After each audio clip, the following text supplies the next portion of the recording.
C'est pour la liberté que Christ nous a affranchis. Tenez donc ferme dans cette liberté et ne vous placez pas de nouveau sous la contrainte d'un esclavage. Moi, Paul, je vous le dis, si vous vous faites circoncire, Christ ne vous servira à rien. Et j'affirme encore une fois à tout homme qui se fait circoncire qu'il est tenu de mettre en pratique la loi tout entière. Vous êtes séparés de Christ, vous tous qui cherchez à être considérés comme justes dans le cadre de la loi. Vous êtes déchus de la grâce. Nous, c'est de la foi et par l'Esprit que nous attendons la justice espérée.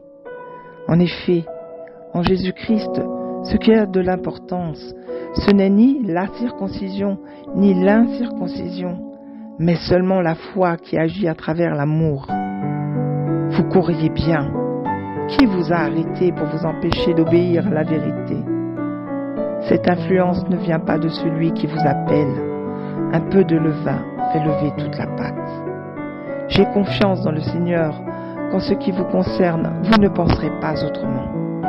Mais celui qui vous trouble, quel qu'il soit, en subira la condamnation.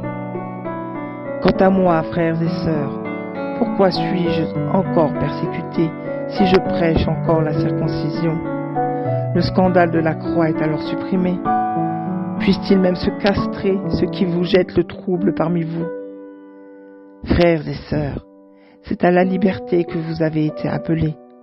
Seulement, ne faites pas de cette liberté un prétexte pour suivre les désirs de votre nature propre.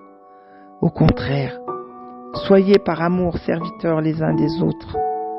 En effet, toute la loi est accomplie dans cette seule parole. Tu aimeras ton prochain comme toi-même. Mais si vous vous mordez et vous dévorez les uns les autres, attention, vous finirez par vous détruire les uns les autres. Voici donc ce que je dis.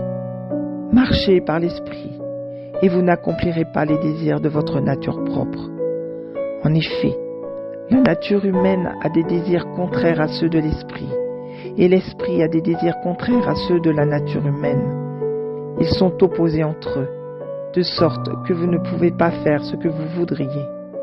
Cependant, si vous êtes conduits par l'esprit, vous n'êtes pas sous la loi.